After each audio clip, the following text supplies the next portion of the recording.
ইসলামের এই জন্য দেশের হয়েছে জন্ম, ইসলামের বিরুদ্ধে গেলে দেশ হবে ভিন্ন। ইসলামের বিরুদ্ধে যারা নিয়েছে অবস্থান, এই বাংলায় ঠাই হবে না, যাও হিন্দুস্তান।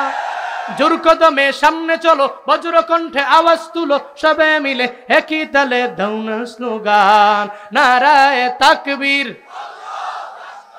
সার্জিস আলমের দিকে দেখো, নব্য গণজাগরণের এক নেতা 2 দিন আগে যে বিয়া করলেন এই সার্জিস আলম, চাইলে পারতেন যে আমার অনলাইনে ভালোই প্রচারণা আছে, আমার বউয়ের ছবিটা আমি ছাড়লে ভালো লাইকও পাওয়া যাবে, ভালো ফলোয়ারও আসবে, আমার বউ মানুষ দেখবে, এই চিন্তা নিয়ে সারে নাই। এমন একটা আল্লাহর বান্দি বিয়া করলেন, কোরআনের হাফেজা, এমনকি তার নামটা পর্যন্ত অনলাইনের মধ্যে ঘোষণা করা হয় নাই। সার্জিস আলমরা ভালো করে জানে, পর্দার মধ্যে আমার বউরে রাখলে আমার ঘরের মধ্যে রহমত আসবে, বরকত দিয়ে আল্লাহ পরিপূর্ণ ভরপুর বানায়া দিবে। এরা জানে রে, কারণ গায়রতলা স্বামীরা নিজের বউ নিয়ে অনলাইনের মধ্যে ব্যবসা করতে পারে না। একমাত্র যাদের ভিতরে গায়রত নাই, ব্যক্তিত্বহীনেরাই নিজের বউরে অনলাইনে আনতে পারে, ঠিক কিনা? বউ আমার বড় সুন্দরী, আমার বউ আমার ঘরের মধ্যে থাকবে, আমি দেখবো, কেউ দেখতে পারবে না। একটা গায়রতলা স্বামীর এটাই কথা, এই জন্য সে তার বউরে অনলাইনে আনতে পারে না। ও আল্লাহর বান্দারা, এই সার্জিস আলম থেকে তুমি শিক্ষা নাও।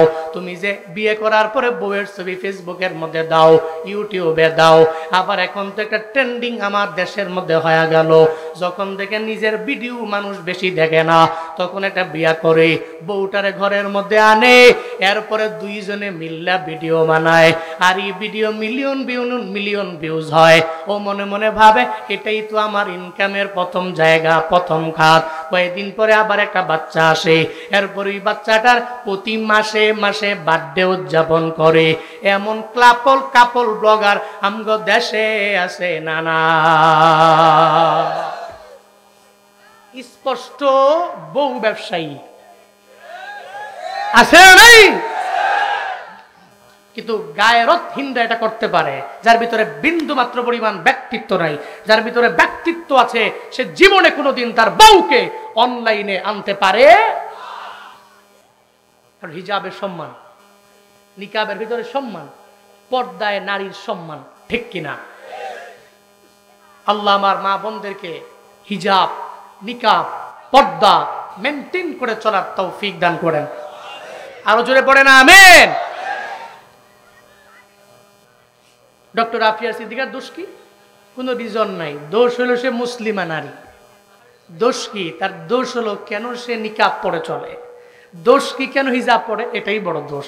আবার হিজাব পইরা সে স্নায়ু বিজ্ঞানী কেমনে হয়, হিজাব পইরা আমগো সিটিজেন কেমনে হয়। পরে পাকিস্তানের করাচির আর্মিদেরকে বলল, সে তো জঙ্গি সংগঠনের সাথে জড়িত আছে, আমাদের কাছে উঠায় দাও। 2003 সাল থেকে নিয়ে 86 বছরের জেল ডক্টর আফিয়াকে দেওয়া হয়েছে। কত টর্চার তাকে করা হয়েছে। এটাই দুনিয়ার স্বাভাবিক নিয়ম। স্বার্থে আঘাত লাগলে কুফফারদের মাথা গরম হয়, তখন এরা ভালো ভালো মানুষগুলোকে উইদাউট এনি রিজন জিন্দানখানায় বছরের পর বছর বন্দী রাখে। তবে মনে রাখবা, এই বন্দী রাখলেই মুসলমানদের ইসলামের জাগরণ বন্ধ করে দেওয়া যাবে না। কারণ এই বাতি দুনিয়ার কোনো ব্যক্তি জ্বালায় নাই, এই বাতি জ্বালিয়েছেন কে?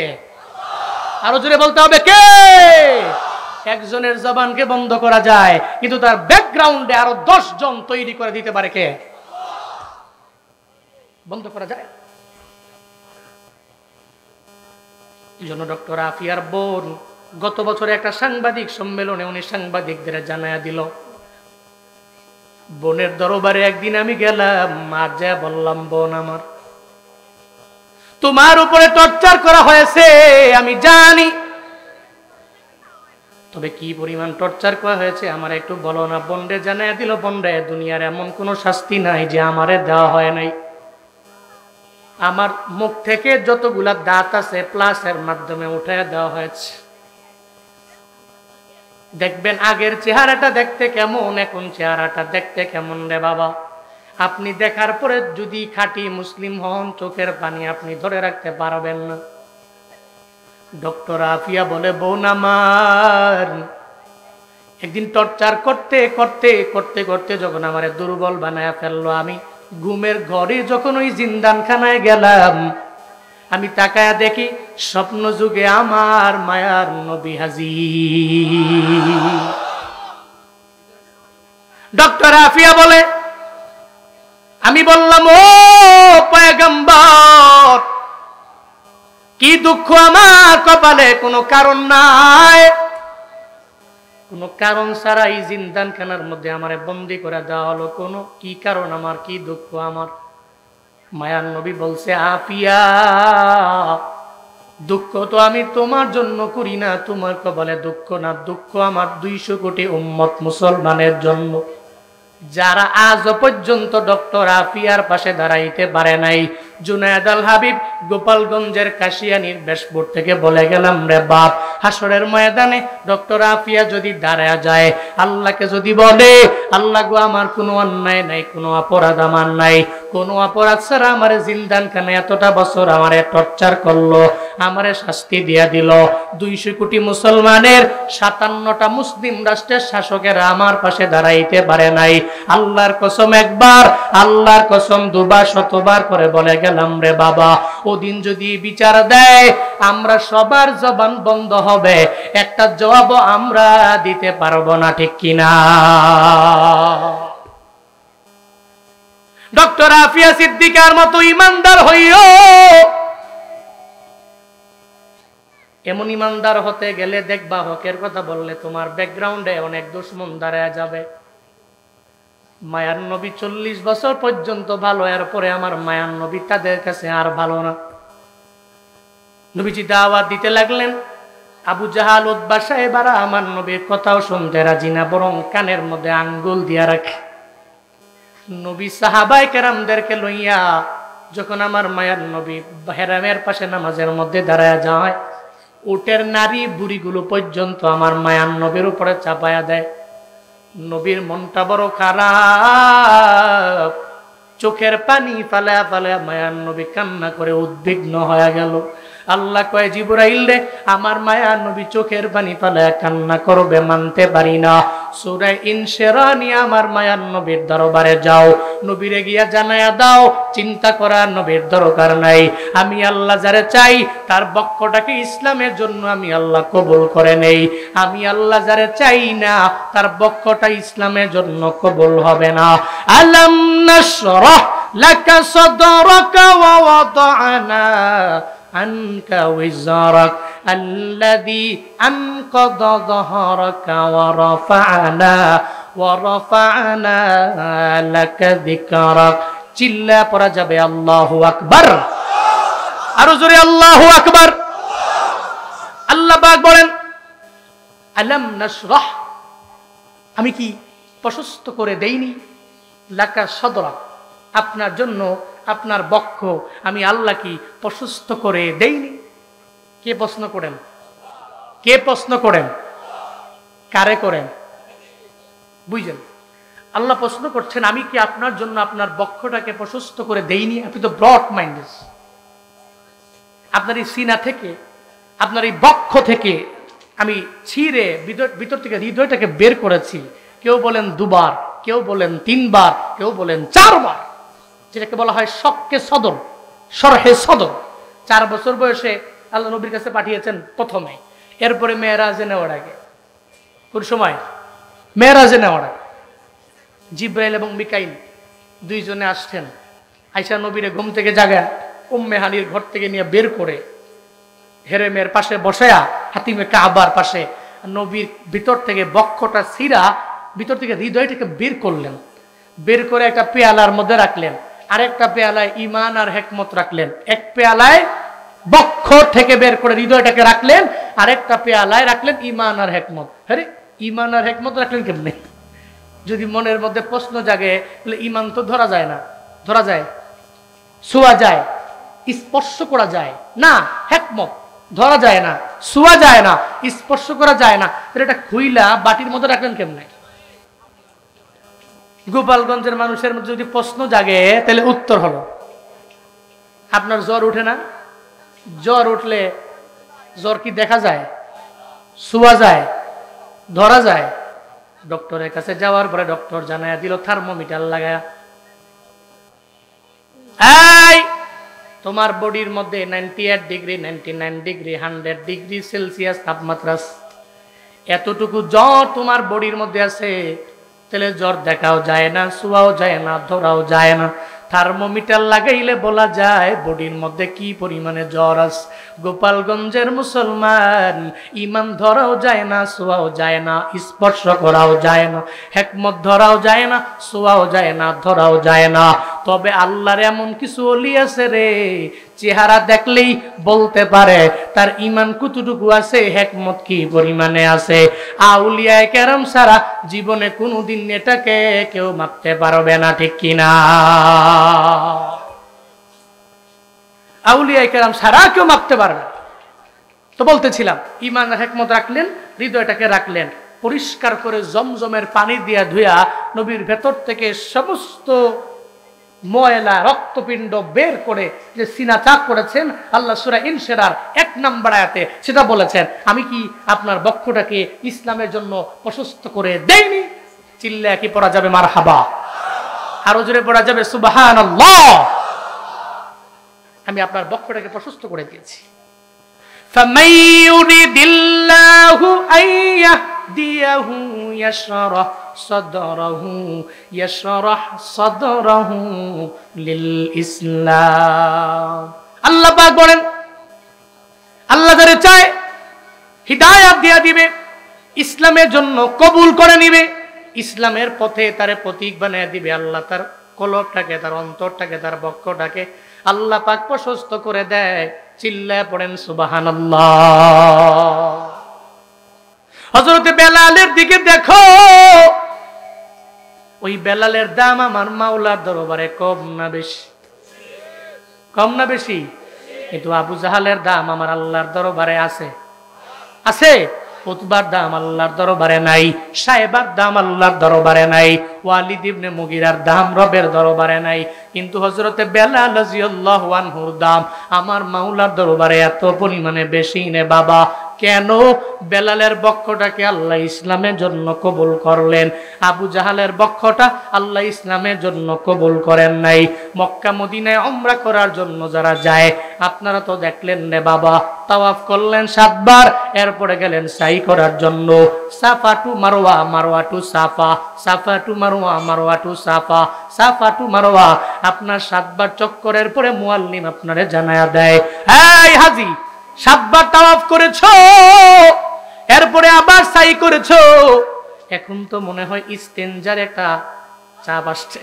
কইছে তো মারওয়া থেকে বের হয়ে একটু দূর গেলি হাম্মাম আবি জাহাল, আবু জাহালের বাড়ি, হেনে গিয়া কয় এবার 1 নাম্বার করেন। মুরব্বী সাহেব জীবনে তো আবু জাহালের কথা কম শোনেন নাই, চাপ আসলে 2 নাম্বারটা আরো আগে সারে। হাজী সাহেব কয় পাইছি আবু জাহালের বাড়ি, এই হাম্মামে গিয়া একেবারে ব্যাগ না আসলেও, চাপ না আসলেও, হ্যাঁ 1 নাম্বার 2 নাম্বার করে, ঠিক কিনা? এরপর ওখান থেকে বের হলেই একটু দূর গেলে ধরেন ওই প্যান্ডেলের লাশ মাথা, আর এখানে স্টেজ, এখানে ধরেন আবু জাহালের বাড়ি, ওই জায়গাটায় আমার মায়ার নবীর বাড়ি। সুবহানাল্লাহ পড়বেন না? ওই জায়গায় নবীর বাড়ি, জায়গায় আবু জাহালের বাড়ি অনেক দূরে। কেউ অনেক দূরে। আমি ওখানে যাওয়ার পরে মনে মনে ভাবি, রে বাপ, নবীর বাড়ি আবু জাহালের বাড়ি এত পরিমাণে দূরে না, কিন্তু নবী তো দাওয়াত কম দেন নাই, আল্লাহ কবুল করে নয়, বিদায় আবু জাহালের কপালে কালেমা নাই। হযরতে বেলাল রবের দরবারে কত পরিমাণে দামি হয়ে গেছে, বেলাল রবের দরবারে দামি হয়ে গেছে রে। এত দূর থেকে আইসা কালেমা পড়া মুসলমান হয়া আল্লাহর কাছে বড় সম্মানী হয়ে গেল।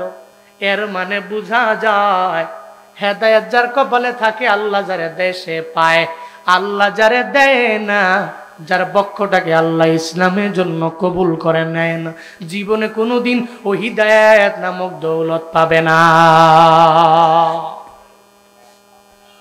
সারা দুনিয়ার সমস্ত পীর আউলিয়া আইনা যদি পানির মধ্যে ফু দেয়, পানির মধ্যে ফু দিয়া যদি কয় পানি পান করে নাও, হেদায়েত পাবে না যদি আল্লাহ না দেয়। আর আল্লাহ যদি দেয়, কোনো পীর লাগবে না, কোনো বুজুর্গ লাগবে না, কোনো আলেম লাগবে না। আল্লাহ যদি দেয় তাইলে জুনায়েদ জামশেদের মতো হয়ে যাবে। আগে গান গাইতো, সিঙ্গার ছিল, গানের সিঙ্গার। আল্লাহ এমন কবুল করে নিয়েছেন, আল্লাহ এত পরিমাণে দামি বানায় দিয়েছে। আজ সারা বিশ্বের সমস্ত মুসলিম রাষ্ট্রের মধ্যে জুনায়েদ জামশেদের দাম আছে না নাই? ওনার নাশিদ শুনে কি শুনে না? রবের দরবারে আল্লাহ দামি বানায়া নিলেন। আল্লাহ তার বক্ষটাকে ইসলামের জন্য কবুল করে নিলেন। সূরা ইনশিরার 2 এবং 3 নম্বর আয়াতে আল্লাহ নবীরে বলেন, ওয়া ওয়াদানা আনকা উযরাকাল্লাযী আনকাদা যাহরাক। চিল্লায় পড়েন আল্লাহু আকবার। আরো জোরে আল্লাহু আকবার। আল্লাহ পাক বলেন, ওয়া ওয়াদানা, আর আমি নামিয়ে দিলাম, আনকা নবী আপনার থেকে, উইজরক আপনার জিন্দেগীর সমস্ত বোঝা আমি আল্লাহ নামায়া দিলাম। আল্লাযী আনকাদা যাহরাক, যে বোঝা আপনার পৃষ্ঠদেশ পর্যন্ত নয়া দিয়েছিল, ওই সমস্ত বোঝা আমি আল্লাহ আপনার থেকে নামায়া দিলাম। কোন সুবহানাল্লাহ। বোঝা কি? বোঝা হলো নবীর জিন্দেগীতে কোনো গুনাহ আছে? কথা বলে না। আপনারা ঘুমাইতেছেন, রাগ করতেছেন? পড়েন সুবহানাল্লাহ। হইছে না? কোন আলহামদুলিল্লাহ। আরো জোরে চিল্লে আল্লাহু আকবার। নাস্তিকতা নিপাত যাক, দিন ইসলাম জিন্দাবাদ। নাস্তিকতা নিপাত যাক, দিন ইসলাম জিন্দাবাদ। কোটি প্রাণে একই আওয়াজ, খুদার দুহি ছাড় পাবে না, এই বাংলায় ঠাই হবে না। মুসলমানরা জেগেছে আজ, জোর কদমে সামনে চলো, বজ্র কণ্ঠে আওয়াজ তুলো, সবে মিলে একই তালে দাও না স্লোগান, নারায়ে তাকবীর, লিল্লাহে তাকবীর। দিন ইসলাম, দিন ইসলাম জিন্দাবাদ, জিন্দাবাদ। ইসলামেরই জন্য দেশের হয়েছে জন্ম, ইসলামের বিরুদ্ধে গেলে দেশ হবে ভিন্ন। ইসলামেরই জন্য দেশের হয়েছে জন্ম, ইসলামের বিরুদ্ধে গেলে দেশ হবে ভিন্ন।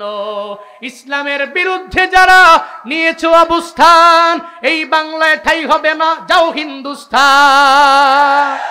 জোর কদমে সামনে চলো, বজ্র কণ্ঠে আওয়াজ তুলো, সবে মিলে একই তালে দাও না স্লোগান, নারায়ে তাকবীর, নারায়ে তাকবীর। দিন ইসলাম, দিন ইসলাম জিন্দাবাদ, জিন্দাবাদ। মুসলমানের এই দেশেতে ইস্কনদের ঠাই নাই, ইস্কনদের পক্ষে যারা এদের কোনো রক্ষা নাই। মুসলমানের এই দেশেতে নাস্তিকদের ঠাই নাই, নাস্তিকদের পক্ষে যারা এদের কোনো রক্ষা নাই। এই দেশেতে থাকতে হলে কোরআন মানতে হবে, কোরআন না মানবে যারা বিতাড়িত হবে।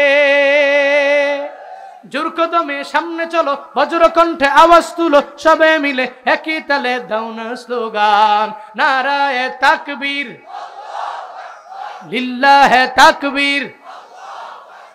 দিন ইসলাম, দিন ইসলাম জিন্দাবাদ, জিন্দাবাদ। আল কোরআনের আলো সংসদে জালো, আল হাদিসের আলো সংসদে জালো, লিল্লাহে তাকবীর। কোরআনের আলো খালি ঘরে ঘরে জ্বালতে জ্বালতে শেষ, আপনার সংসদে জ্বালেন, খুদা কা কসম পুরা দেশ কোরআন দ্বারা আলোকময় হবে, ঠিক কিনা? খালি ঘরে ঘরে জ্বালো তো আমার জন্য পড়তে গেলে হুনি হই, ওখানে জ্বালেন। আল্লাহর কসম, তালেবানরা যেমন ঘুরিয়ে দাঁড়িয়েছে, বাংলাদেশের এই কাঠ ফাটা রোদে কাম করনেওয়ালা লোকগুলো যারা অক্লান্ত পরিশ্রম করে দেশের জন্য, রেমিটেন্স যোদ্ধা তো আছেই, আমার প্রবাসী ভাইদের মাধ্যমে, এই রেমিটেন্স যোদ্ধাদের মাধ্যমে সমস্ত কিছুর সমন্বয়ে এ দেশ সোনায় ভরপুর হবে ইনশাআল্লাহ। আল্লাহ এমন দেশ আমাদেরকে দান করেন, আরো জোরে বলেন আমিন। রাগ করেছেন আপনারা? কষ্ট হয়েছে আপনাদের? আল্লাহ পাক বলছেন আপনার সমস্ত বোঝা আমি নামিয়ে দিলাম। যে বোঝাসমূহ আপনার পৃষ্ঠদেশ পর্যন্ত নোয়া দিয়েছিল, এ বোঝা কি নবীর জিন্দেগিতে কোনো গুনাহ? সূরা ফাতিহার 2 নম্বর আয়াতের মধ্যে আল্লাহ জানায়া দেয়, লিয়াগফিরা লাকাল্লাহু মা তাকদ্দামা মিন যামবিক ওয়া মা তাআখার। পড়েন আল্লাহু আকবার। আল্লাহ কয় নবী আপনার জিন্দেগি শুরু থেকে নিয়ে শেষ পর্যন্ত সমস্ত গুনাহ তো নাই, এরপরও আমি আল্লাহ মাফ করার ঘোষণা দিয়া দিলাম। যেই নবীর জিন্দেগিতে গুনাহ নাই, এরপরেও নবী তাওবা করে 100 বার। ডেলি কয়বার? আমরা গুনাহ আছে তাওবা করি কয়বার? সূরা ইনশিরাহ থেকে 2 নম্বর শিক্ষা। নবীর জিন্দেগির সমস্ত বুঝা সমস্ত গুনাহ আল্লাহ মাফ করে দিয়েছেন, নাই কোনো গুনাহ, এরপরেও ডেইলি তাওবা করে কয়বার? আমগো গুনাহ আছে তাওবা করার কথা 1000 বার, আমরা করি কয়বার? ইয়া আইয়ুহান নাস তুবু ইলাল্লাহ ফাইন্নী আতুবু ইলাইহি ফি কুল্লি ইয়াউমিন মিয়াতা মাররা। হাই মদিনাওয়ালা নবী জানায়া দিলেন, উম্মতেরা আল্লাহর দরবারে তওবা করে নাও। কেন করবা? আমি নবী ফাইন্নী আতুবু ইলাই, আমি ওনার নিকট তওবা করি ফি কুল্লি ইয়াউমিন, বছরে একবার না, মাসে একবার না, সপ্তাহে একবার না, ডেইলি আমি নবী আল্লাহর দরবারে তওবা করি 100 বার। এই নবীর উম্মতেরা নবী যদি তাওবা করে 100 বার, আমগো তাওবা করার কথা গুনাহের দিকে তাকায় 1000 বার। 1000 বার পারবো না, 500 বার পারবো না, 200 বার পারবো না, 100 বার 50 বার পারবো না, অন্তত পক্ষে 2-3 বার 4 বার ডেইলি তাওবা করে নিবেন। একটু কবরের পাশে গিয়া দাঁড়ায়া যান না রে বাবা। যেই জায়গার মধ্যে আপনার বাবা কবরের মধ্যে শুয়া রইল, আপনার মা কবরের মধ্যে শুয়া রইল, একটু চিন্তা করেন না রে বাবা। আপনার বাবায় যে বিদায় নিয়ে চলে গেল, যেই বাবার পাওয়ার এত পরিমাণে ছিল এলাকায়, কাশিয়ানির মধ্যে আপনার বাবার পাওয়ার ছিল অনেক, হাত নাড়ায়া নাড়ায়া বিচার করত। যেই বাবায় এত পরিমাণে ছিল পাওয়ারওয়ালা, আজকে সেই বাবায় কবরের মধ্যে শুয়ে আছে রে বাপ। আপনিও তো এই বাবার পেছনে একদিন কবরে যাওয়া লাগবে, ওই বাবার পাশে গিয়ে কবরের মধ্যে শোয়া লাগবে। আপনার মায়ে যে ছিল সুন্দরী, আপনার মায়ের এই সৌন্দর্য দেখার জন্য বিয়ে করে যখন আপনার বাবায় আনছে, ওনারে দেখার জন্য এলাকার সমস্ত লোকেরা বাড়ির মধ্যে আসলো। একদিন এই মাও তো দুনিয়া থেকে আপনার বিদায় নিয়ে চলে গেল। মনে রাখবেন রে বাবা, আপনার দাদার দাদার দাদার দাদার নাম আপনি জানেন না, আপনার নাতির নাতির নাতির নাতির নাতি আপনার নামও জানবে না। এজন্য চিন্তা করে নেন, যেই দুনিয়ার জন্য এত দৌড়ে পাগল পারা হয়ে গেলেন, নিয়ত করে নেন অন্তত পক্ষে ডেইলি কবরের কথা তওবা ইস্তিগফার 2-3 বার করব। আল্লাহ তৌফিক দান করেন, পড়েন আমিন। 4 নম্বর আয়াতে আল্লাহ পাক বলেন, ওয়া রাফা'না লাকা যিকরাক। নবী আমি আপনার জিকির সম্মান সমস্ত কিছু আমি আল্লাহ বাড়ায়া দিলাম, আপনার জিকির আমি আল্লাহ বাড়ায়া দিলাম, আপনার সম্মান আমি আল্লাহ বাড়ায়া দিলাম, আপনার মর্যাদা আমি আল্লাহ বড় মায়া করে বাড়ায়া দিলাম। গোপালগঞ্জের মুসলমান, একটু আগে যে আমি খুতবা পড়লাম, ওই খুতবার মধ্যে আল্লাহর নামের পরে নবীর নাম আছে না নাই? আসেনি? বাইতুল মুকাররমের মুয়াজ্জিন আজান দেয়, ওই আজানের মধ্যে আল্লাহর নামের পরে নবীর নাম আছে না নাই? একামতের মধ্যে আমার আল্লাহর নামের পরে নবীর নাম আছে না নাই? তাহলে আল্লাহর যেখানে নাম, ওই জায়গায় নবীর নাম। আল্লাহ নবীর দামও বাড়ায়া দিলেন, নবীর জিকির আল্লাহ বাড়ায়া দিলেন, সম্মান আল্লাহ বাড়ায়া দিলেন।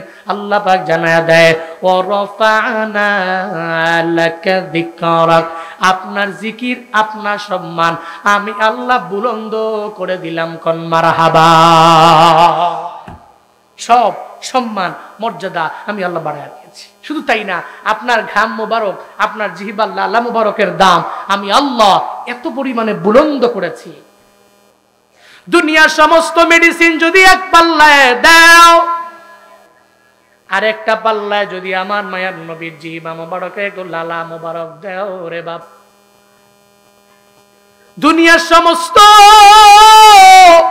মেডিসিনের পাল্লা হালকা হয়ে যাবে। আমার মায়ার নবীর এক ফোঁটা লালা মুবারকের দাম এবং পাল্লা ভারী হয়ে যাবে, কোন মারহাবা।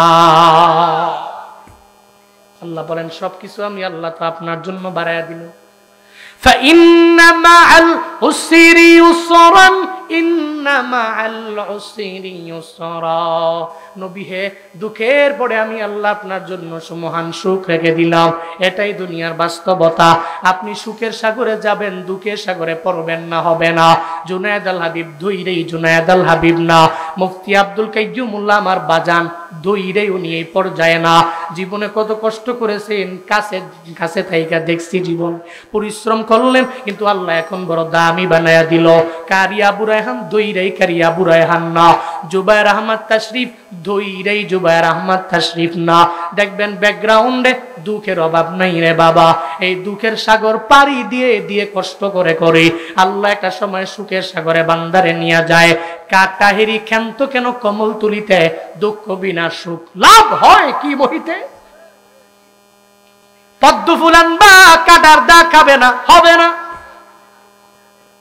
সুখের সাগরে যাইবারে গোপালগঞ্জের মানুষ দুঃখ আর কষ্ট আর ক্লেশ পারি দিতে হবে না, বিষয়টা এমন না।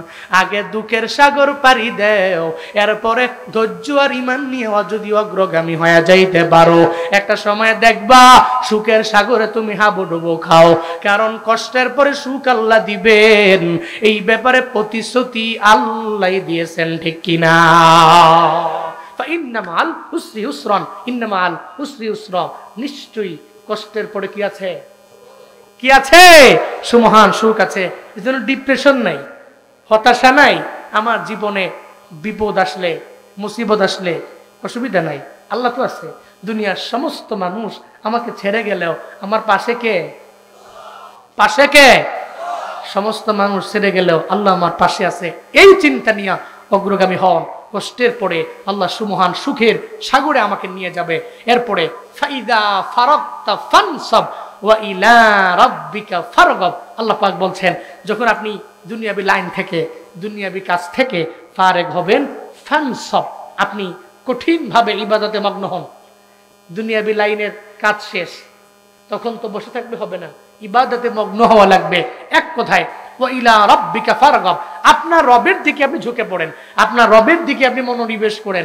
আপনি যখন ফারেগ, আপনি যখন অবসর, তখনই আপনার রবের ইবাদতে আপনি ঝুঁকে পড়েন। আল্লাহ নবীরে কেন বললেন? নবী তো এত ইবাদত করতেন, পা মোবারক পর্যন্ত ফুলে যেত। আদেশ দেওয়া নবীরে মানে নবীর সমস্ত উম্মতকে দেওয়া। সমস্ত নবীর উম্মতেরা ফারেগ হয়ে গেলে ইবাদত করবে কার? কার?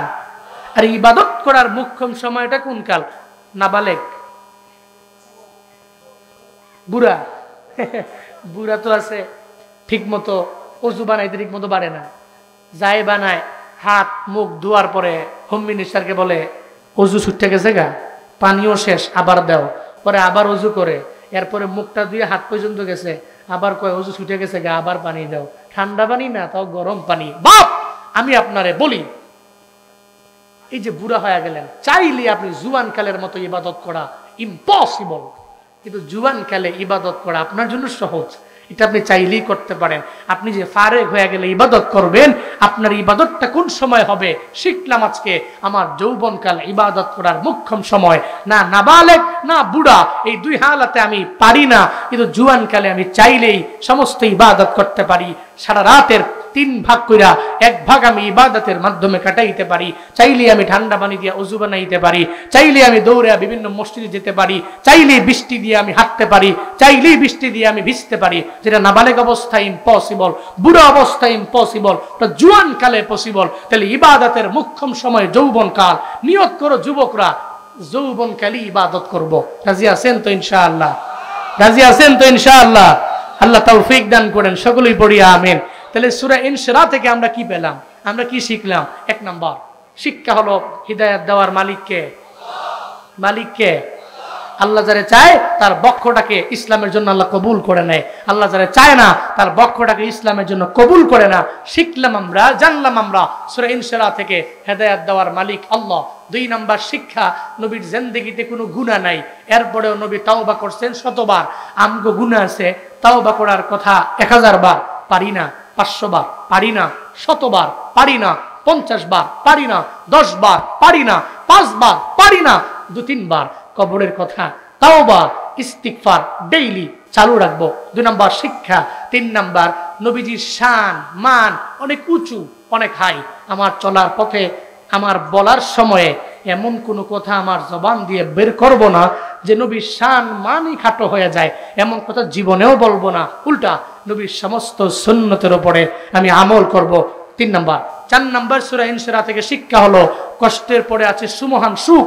ডিপ্রেশনে পড়ব না, ডিপেন্ডার হব। কার উপরে? মানুষের উপরে নয়, আল্লাহর উপরে ডিপেন্ড করে চলবো। মুতাওয়াক্কিলিনদের অন্তর্ভুক্ত হব। যখনই আমি ফারেগ হব, মুতাওয়াক্কিল হব, আল্লাহর উপর তাওয়াক্কুল হব। বিপদ আসলে হতাশা নয়, আল্লাহর উপর তাওয়াক্কুল করে চলবো। 4 নাম্বার শিক্ষা। 5 নাম্বার শিক্ষা হলো, দুনিয়াবি লাইন থেকে ফারেগ হয়ে গেলে এরপরে আমরা কঠিন ভাবে ইবাদতের মধ্যে মগ্ন হয়ে পড়ব। আল্লাহ আমাদের সবাইকে সূরা ইনশিরাহ থেকে এই শিক্ষাগুলো নিয়ে বাস্তব জীবনে আমল করার তৌফিক দান করেন। আরো জোরে পড়েন আমিন। আর একটা আওয়াজ করে চিল্লায় পড়তে হবে আমিন। আচ্ছা, মনে বড় আশা ছিল যাব মদিনায়। আমরা সবাই মিলে গাইবো, হ্যাঁ সবাই মিলে, একজনও জবান বন্ধ রাখবেন না। ইশক নিয়া, প্রেম নিয়ে গাইবেন। পারবেন তো ইনশাআল্লাহ? পারবেন তো? মনে বড় আশা ছিল যাব মদিনায়, মনে বড় আশা ছিল। না, ইশক নিয়ে গান না আপনারা, ইশক নিয়ে প্রেম নিয়ে গাইতে হবে। প্রেম, ভালোবাসা নিয়ে। ওই যে প্রেমিক প্রেমিকার জন্য জীবন দেয় না মাঝে মাঝে, আই লাভ ইউ, আর তুমি যদি আমার আই লাভ ইউ টু না কও তাহলে আমি বাঁচবো না। এই যে ইশক, এই যে প্রেম, এটা নবীর প্রতি কাজে লাগান। পড়েন, মনে বড় আশা ছিল সালাম আমি করব গিয়ে, সালাম আমি নবীর রওজা,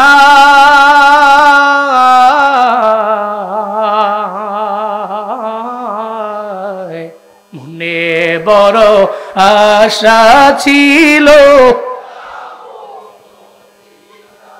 মনে বড় আশা ছিল, আরব সাগর পারি দিব,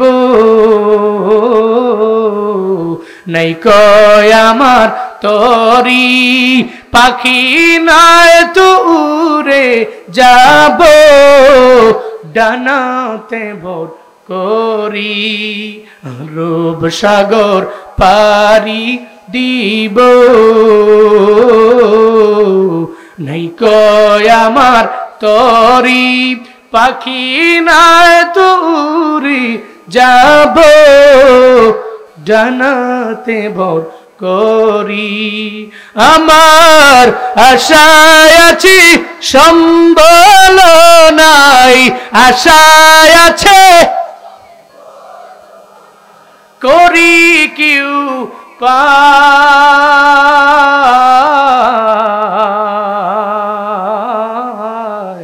মনে বড় আশা ছিল,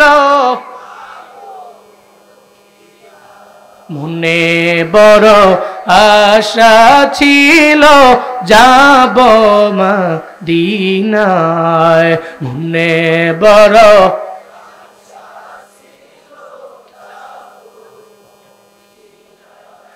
কৌশল কইরা লইয়া যাইও, কৌশল কইরা লইয়া যাইও, কৌশল কইরা লইয়া যাইও, সোনার মদিনা,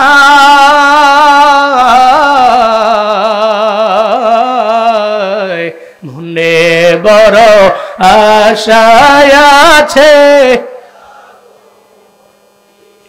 মনে বড় আশায় আছে যাব মদিনায়, মনে বড় আশা ছিল যাব মদিনায়, মনে বড় আশা ছিল। আল্লাহ জীবনে একবার হলেও মক্কা মদিনায় যাওয়ার মতো তৌফিক এই ময়দানের প্রত্যেকটা মানুষকে দান করেন। ওখানে যেতে টাকা লাগে না, ইস্ক লাগে। কি লাগে? কি লাগে? জালালউদ্দিন রুমি বলেন, সাত সাগরের কিনারে বৈশা বৈশা পিঁপড়া চোখের পানি ফালা রবের দরবারে কান্দে। মানুষ না, পিপিলিকা আল্লাহ দরবারে কান্দে, আল্লাহ আমরা কি মক্কা মদিনায় নিতেন না? কি কয়? কে কয়? পিঁপড়া কয়, আল্লাহ আমরা কি মক্কা মদিনা নিতেন না? পিঁপড়ার কান্দনটা আল্লাহর কাছে পছন্দ হয়ে গেছে। আল্লাহ কয়, কবুতর পিঁপড়ার কাছে যা, পিঁপড়াটা নিয়ে ঘুরে মক্কা মদিনা দেখায় দে। আল্লাহু আকবার জোরে বলে না? কবুতর কয়, কিরে বিমান তো হাজির, ওড়স না কে? এয়ারপোর্ট তোর কাছে আয় পড়ছে, ফ্লাইট বোর্ডিং পাস পাসপোর্ট সব আমার কাছে। হট! পিঁপড়ায় কবুতরের পায়ের মধ্যে কামড় দিছে, কবুতর নিয়ে মক্কা মদিনা ঘুরায়া আবার ওই সাগরের কিনারে আইসা রাইখা দিয়ে গেছে গা। সুবহানাল্লাহ পকেটে থন বাড়ি যায় কইন। আরো জোরে সুবহানাল্লাহ, আরো জোরে আল্লাহু আকবার। ওখানে যেতে টাকা লাগে না, কি লাগে?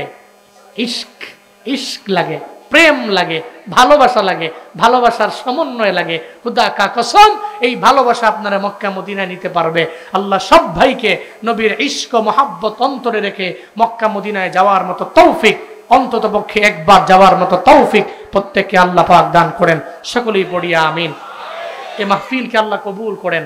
শেষ পর্যন্ত কথা বলে যারা, সবার কথা শুই না, দোয়া দিয়া এরপরে প্রত্যেকে বাড়ি যাবেন। এরপরে আমাদের ইবাদত হোসেন সাহেব, যিনি ব্যবস্থাপনা করেছেন, পরিচালনা করছেন, হ্যাঁ পরিচালনা করছেন, ওনার জন্য দোয়া করবেন। এখন আপনাদের সামনে ইসলামী নাশিদ এবং তিন প্রকারের কুরআন তিলাওয়াত করবেন আমার বন্ধুবর।